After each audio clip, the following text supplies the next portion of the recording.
Seja muito bem-vindo, eu sou Matise, eu sou a professora Edna e hoje nós vamos falar de simplificação de fração algébrica com fatoração. Não sai daí! I never made it, but I know what it takes. I'm motivated by a mix of emotion. Got my statement, and I'm reading. Quem me pediu essa questão foi o Sérgio Ricardo. Beijo, Sérgio. Bom, toda vez que eu tenho uma fração com letras, pelo próprio nome, uma fração algébrica, e ele pedir para simplificar, caso ela tenha mais e menos, operações de soma e subtração, o que tem que ser feito é fatoração para que a gente possa cancelar os termos iguais, tá? Muito aluno chega aqui, por exemplo, e fala assim, tem um menos um aqui, tem um menos um aqui, eu vou pegar e cortar, e já começa errando. Não é assim. Não posso cortar quando eu tenho mais e menos, soma e subtração. Só poderia cortar se ali eu só tivesse produto, se fosse um termo só tudo grudadinho, tá? Tanto em cima quanto embaixo, o que não é o caso. Então, nós vamos ter que fazer o quê? Fatorar. O numerador vai ser por agrupamento, tem 4 termos, então isso vai me chamar a atenção, agrupamento, e o denominador é a diferença de 2 quadrados. Quando a gente fatora os dois, aí sim vai aparecer um termo em cima e um termo embaixo exatamente igual, e a gente vai poder cancelar e vai ficar só com o que sobrar, que aí vai estar simplificada a nossa fração. O esquema é esse.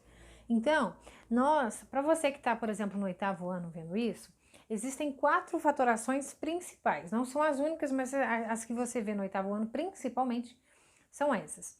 Primeiro, colocar em evidência. Sempre você tem que tentar colocar em evidência. Para isso, tem que ter algum termo que se repita em todos os termos, tá? O que não acontece nem na parte de cima, nem na parte de baixo.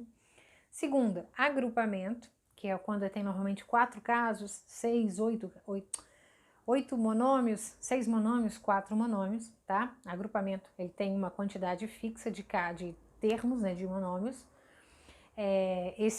Colocar em evidência não, pode ter 2, 3, 4, não interessa. Bom, outro tipo de fatoração que você pode ter é o trinômio quadrado perfeito, que aí pelo próprio nome tem que ter 3 termos, o que não temos aqui.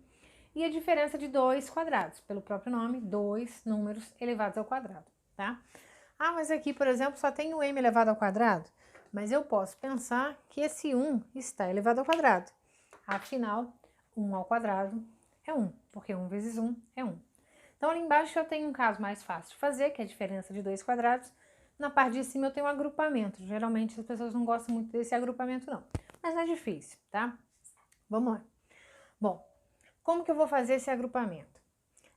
A parte de cima, que é o que eu vou ter que fazer, nós sempre dividimos ao meio, quando a gente percebe que é agrupamento. Nós dividimos ao meio. Nós colocamos em evidência os dois primeiros termos e os 2 últimos termos.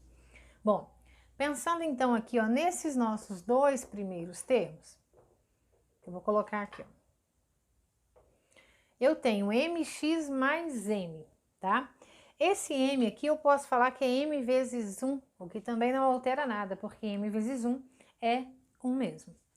Então, o que tem em comum nesses 2 termos? A letra m. No primeiro termo eu tenho m e x, no segundo termo eu tenho m e 1. Então, a letra m é o que é comum. Se ela está em comum, nós colocamos em evidência, ou seja, colocamos multiplicando na frente de um parênteses, ok? Bom, aí o que vai ficar dentro do parênteses? O que sobrou. Então, eu tinha m e x. O m já está aqui fora, sobrou o x. Repito o sinal. Tinha m e 1. O 1 estava embutido, Todo número eu posso falar que ele vezes 1. Então, eu tinha m e 1. O m está aqui fora, sobrou o 1. Como é que eu sei que eu fiz certo? Você pode fazer a prova real. Se você voltar e multiplicar, m vezes x, mx. M vezes 1, m. Então, você pode fazer a prova real mentalmente, tá? Só para verificar se acertou. Bom, aí agora no agrupamento, o que é o ideal? O que é o mais comum? Que a gente faça a mesma coisa com a segunda parte.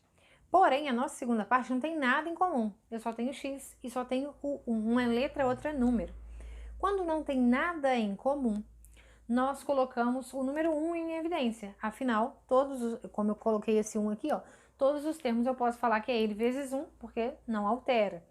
Então, eu posso falar que esse x é a mesma coisa que x vezes 1, e esse 1 também, eu posso falar que ele é 1 vezes 1.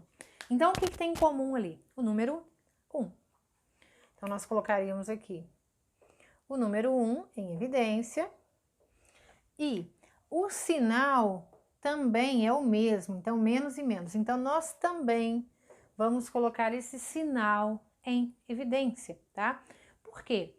O que importa é que dentro desse parênteses apareça exatamente a mesma coisa que esse. Então, se eu colocar negativo aqui, ó, não vai ficar igual, porque aqui é x mais 1. Então, aqui tem que ficar negativo, tem que ficar positivo. Por isso, eu acabo colocando o menos em evidência também, tá ok?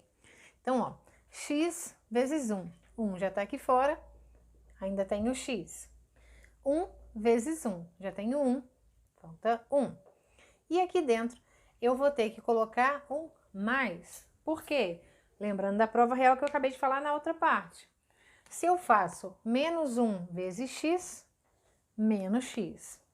Se eu faço menos 1 vezes mais 1, menos 1, tá ok? E aí vocês vão reparar que, olha, x mais 1 aqui, x mais 1 aqui. Essa é a ideia do agrupamento. Vai ficar igual o que fica dentro do parênteses. Então, você coloca isso em evidência novamente. Então, eu tenho x mais 1, repetindo, vezes, o que sobrou? M menos 1. E tá pronta a nossa parte de cima. Como é que eu sei que eu fatorei? Quando fatorar é transformar em produto, tá? É transformar apenas em produto. Se eu tenho ali duas partes que estão multiplicadas, ou seja, que são produtos, eu acabei. Agora, vamos arrumar a parte de baixo. Como eu disse, diferença de 2 quadrados. Como que a gente faz essa fatoração de diferença de 2 quadrados? Bom, nós fazemos assim, sempre colocamos a raiz quadrada dos dois termos com um sinal de mais e um sinal de menos. Então, a raiz quadrada de m ao quadrado será m. Toda vez que eu quiser a raiz quadrada de uma letra com expoente, sempre vai ser essa letra com a metade do expoente. Então, por exemplo, se for raiz quadrada de m elevado a 10, vai ser m elevado a 5. Se for m elevado a 50, m elevado a 25 e assim por diante, tá ok? Bom, então m ao quadrado, a raiz quadrada vai ser m elevado a 1, ou seja, m. E a raiz quadrada de 1 é 1 mesmo. Então, nós sempre colocamos a raiz quadrada com um sinal de mais e um sinal de menos, e é isso a nossa fatoração. Tá pronta a nossa fatoração do denominador. Vou repetir aqui agora. M menos 1 vezes m mais 1. Bom, novamente, ó, coloquei sob a forma de produto. Então, agora sim, eu acabei, já fatorei. E caso eu tenha termos iguais, como ali eu só tenho produto, pensando que agora o que está dentro do parênteses é um termo, eu não vou cortar só uma partezinha. Ou eu corto o parênteses inteiro ou eu não corto, tá? Então, se tiver coisas iguais, nós vamos cancelar. E tem, né? Então, ó, eu tenho aqui, ó, m menos 1 em cima, m menos 1 embaixo. Então, nós vamos cancelar. E a nossa resposta vai ser o que sobrou. X mais 1 sobre m mais 1. Aí, agora, eu posso cortar esse 1 aqui? Não, por quê? Tá somando, é o que eu comentei. Ou eu corto toda a expressão, que foi o caso, ou eu não corto ninguém. Eu não posso cortar só uma parte, por causa da soma ou subtração.